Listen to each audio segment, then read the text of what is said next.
Bonjour, vous êtes sur Décideur TV, c'est Lex Inside, votre émission consacrée à l'actualité juridique et à l'actualité du monde du droit. Au programme de ce numéro, on va parler d'un ouvrage collectif, Algorithmes, justice prédictive et juge robot. On évoquera également comment les notaires protègent les données de leurs clients. Et enfin, on parlera de règlement amiable des litiges. On commence tout de suite cette émission avec Sylvie Le Breton Derrien, directrice de la faculté de droit de Laval, pour parler de l'ouvrage Algorithmes, justice prédictive et juge robot, édité chez Henrik B. Éditions. Sylvie, bonjour. Bonjour Arnaud. Alors, quelle est l'origine de cet ouvrage? Eh bien, c'est une histoire un petit peu inédite en faculté de droit. C'est un exemple de formation par la recherche, mais dès le niveau licence en droit, puisque à l'époque, à Laval, nous n'avions pas de master et nous avions qu'un niveau licence. Alors, c'est d'abord un parcours qui supporte la recherche, un thème de recherche, justice prédictive et juge robot, et puis un défi tout simplement lancé aux étudiants. Alors, ce parcours, c'est le parcours droit éthique et numérique qu'on avait lancé en fait dans 2017-2018 à l'occasion de l'installation dans un nouveau et très beau bâtiment à Laval. Et il me tenait à cœur que les étudiants aient en tête dès leur première année de droit eh bien la transition numérique qui nécessairement bouleversera les métiers du droit qu'ils auront à choisir plus tard. Et puis le thème de la recherche, justice prédictive et juge robot, s'est imposé puisqu'en 2017, la faculté de droit de Laval avait été pionnière aussi pour l'organisation d'un colloque sur la justice prédictive dès 2017 et qui avait eu les honneurs des archives de philosophie du droit, le tome 60. Et l'on connaît tous en droit l'excellence de cette revue. Et il me tenait à cœur aussi de lancer un défi en réalité aux étudiants et de leur dire, vous aussi, vous pourrez écrire, faire des recherches d'abord et puis écrire un ouvrage sur ce thème auquel s'est adjoint très rapidement le thème des juges robots. Et puis le défi lancé aux étudiants a fonctionné en quelque sorte et il m'est vraiment agréable aujourd'hui de le présenter sur Lex Inside. C'est 40 étudiants en réalité, qui ont participé plusieurs promotions de ce parcours droit éthique et numérique parce qu'il y a eu le Covid et que le Covid a évidemment considérablement ralenti et le processus de recherche et le processus d'écriture des étudiants. Donc, c'est une démarche inédite assez intéressante. Ah oui, c'était passionnant pour moi de le diriger avec d'autres. Et puis, au retour du Covid, on a décidé de mettre un petit accélérateur, et donc une dizaine d'enseignants-chercheurs et de professionnels autour de ces questions de spécialistes, en fait, de ces questions de justice prédictive, de juge robot, se sont prêtés au jeu de l'interview avec les étudiants. Et puis Rémi Raé, qui est le co-directeur scientifique en fait de cet ouvrage, a relu et réécrit en fait. Il a structuré tout ça. Il a donné alors c'était corps structuré. Les étudiants en droit avaient bien structuré l'ouvrage, mais c'est vrai qu'il y avait des différences, et bien sûr d'écriture. Et donc il a donné une harmonie à l'ouvrage. Quelque chose d'homogène. Exactement, qui est aujourd'hui un ouvrage non seulement accessible à tous, l'étudiant en droit qui arrive évidemment, et puis qui est aussi porteur pour des professionnels du droit qui peuvent aujourd'hui encore découvrir cette matière. Et puis, cerise sur le gâteau, c'est peut-être l'aventure dans l'aventure. Élise Rivaud, qui est une ancienne étudiante de la faculté de droit et qui est aujourd'hui en master et qui avait une vraie appétence pour les illustrations. Et naturellement, elle a dessiné à la main, puis numérisé les dessins pour chaque chapitre. Et Élise Rivaud, aujourd'hui, souhaite entrer en thèse de doctorat.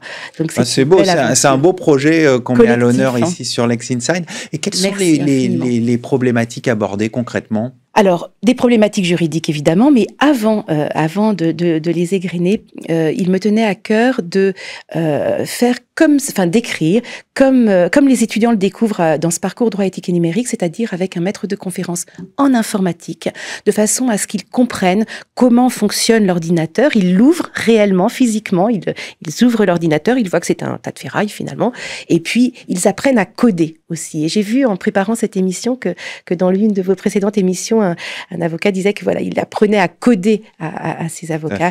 Eh bien, je trouve que dès la première année de droit, c'est bien aussi qu'ils aient cela en tête. Ça donne une ouverture sur Exactement. la transformation numérique, sur ce qu'on peut faire. Oui, je pense aussi à une compréhension qui est nécessaire pour ne pas paniquer et se dire qu'on aura toujours besoin d'avocats et de juges humains.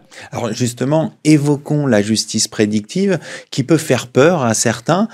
Est-ce un progrès ou un danger justement pour vous ? Alors, je vais reprendre les propos des étudiants et de la façon dont ils l'ont traité au final. Et c'est Élise Rivaux a repris l'illustration de Thémis, la déesse de la justice, qui était d'ailleurs qui illustrait l'édition originale du Code civil de 1804. Et elle a bien repris deux de ses attributs, la balance et le glaive. Et les étudiants étaient convaincus que pour la balance, pour la pesée des arguments, eh bien, la justice prédictive était un bel outil d'aide à la décision. Voilà, ça participe, ça nourrit cette balance. Et puis, qu'il soit avocat ou qu'il soit juge, eh bien, quand il prend la décision, il la prend avec un certain recul.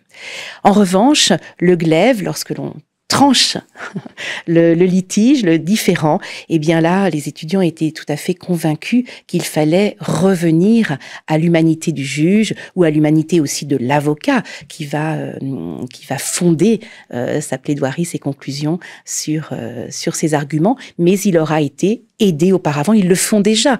Être aidés par ces outils d'aide à la décision. En définitive, la conclusion de l'ouvrage, c'est plutôt positif ? C'est plutôt positif, bien sûr. Alors, ça oblige aussi, nous, enseignants-chercheurs, eh bien, à aller plus haut, peut-être encore, dans l'enseignement, pour donner aux étudiants un recul nécessaire face à la machine. Et ça, c'est pas rien. C'est pas rien, surtout que ce sont des questions qui sont quand même difficiles. C'est vrai. On va conclure là-dessus. Merci d'être venu sur notre plateau. Merci Arnaud, merci beaucoup.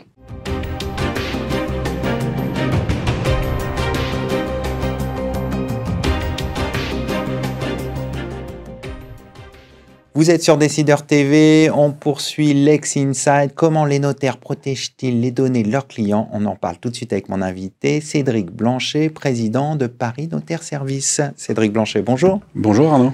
Alors, qu'est-ce que Paris Notaire Service tout d'abord? Alors, Paris Notaire Service, c'est une structure de la Chambre des notaires de Paris qui regroupe notamment toutes les services digitaux qu'on propose aux notaires de la Compagnie des notaires de Paris. Alors, en quoi la digitalisation a nécessité de renforcer la sécurité des données pour la profession? Comme on l'a tous constaté, la période dans laquelle on est a fortement digitalisé les échanges, que ce soit par la visioconférence, par le télétravail. Donc, on a été obligé de compléter ou de continuer à apporter toute la sécurité sur toute notre plateforme. Et on l'a fait de plusieurs manières, notamment en renforçant toute la sécurité sur les plateformes qui sont disponibles pour les notaires, et après, avec toutes les techniques modernes et récentes qu'on a pu mettre en place aujourd'hui. Évoquons maintenant la sécurité des données de vos clients. Comment faites-vous? Alors, elles sont assurées par comme je le disais tout à l'heure, les plateformes qui sont mises en place par le notariat, qui sont des plateformes hautement sécurisées. Alors, c'est vrai qu'en matière de cybersécurité, il faut être humble, parce que c'est toujours le gendarme et le voleur, donc on essaye de toujours avoir un coup d'avance sur le voleur.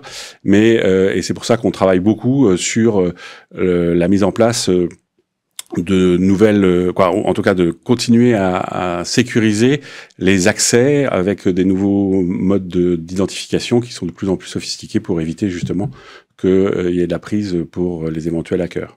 Et vous testez régulièrement votre système? Non seulement, oui, bien sûr, on a mis en place parallèlement des tests d'intrusion, des choses comme ça pour vérifier que nos plateformes sont toujours à l'état de l'art en la matière. Vous avez évoqué les cyberattaques. Comment les notaires sont-ils protégés face aux risques cyber? Alors, on a des équipes qui sont très sensibilisées sur les sujets et qui regardent, qui sont attentifs à tout ce qui se passe et qui ont une capacité de réaction assez importante. On l'a vu au mois de juin l'année dernière. On a eu une forte augmentation du nombre de piratages des boîtes mail de nos clients parce que les pirates allaient chercher une information importante qui était le RIB que les clients nous envoyaient pour pouvoir faire les mouvements de flux après une vente, par exemple. Et donc, on a eu quelques attaques et on a mis tout de suite en place une plateforme pour réagir à ces attaques qui permet aujourd'hui de sécuriser l'échange des RIB, que ce soit entre le notaire et son client ou entre le client et son notaire. Et c'est une plateforme qui s'appelle Confiance RIB où on demande à nos clients, on leur impose, parce que pour des raisons de sécurité, c'est dans leur intérêt, de passer par cette plateforme qui a une double authentification, qui met un protocole de sécurité importante pour éviter que dans l'échange entre le notaire et son client, il y ait la moindre faille et un éventuel piratage de ce fameux RIB qui est essentiel dans les échanges économiques. Il y a d'autres formes de piratage possibles ?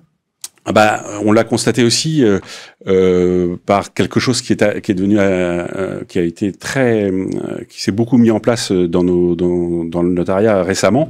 C'est ce qu'on appelle la fraude au président. C'est-à-dire que c'est un mécanisme où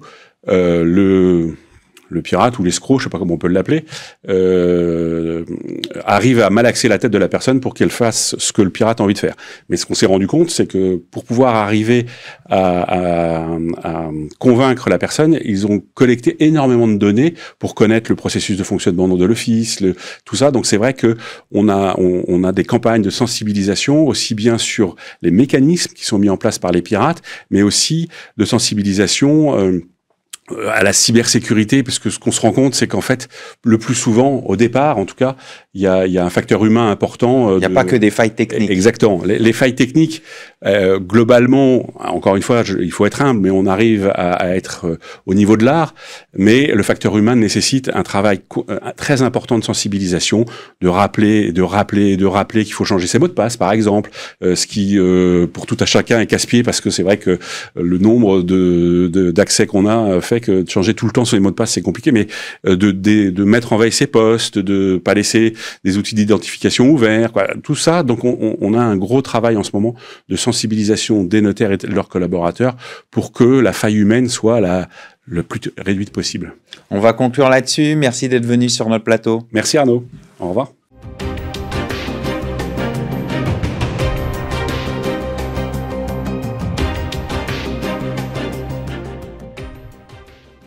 On poursuit Lex Inside, on va parler règlement amiable des litiges avec mon invité Amélie Poulain, associée de Cornet Vincent Ségurel à Lille. Amélie Poulain, bonjour. Bonjour Arnaud. Alors pourquoi se tourner vers le règlement amiable des litiges ?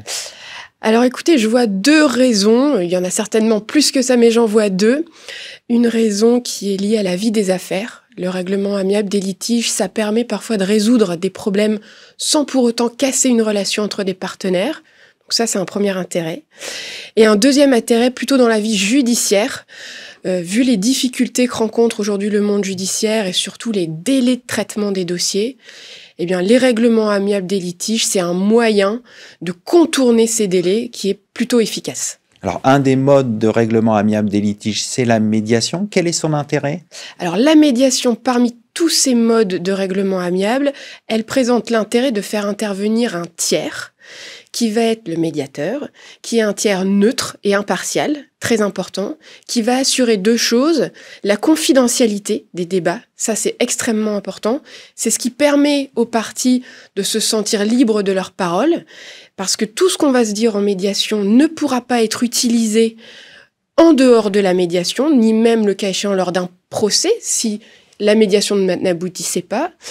Et puis, ce médiateur, il va aussi réinstaurer le dialogue et s'assurer d'un dialogue plutôt serein, ou en tout cas le plus serein possible, entre les parties qui sont en litige.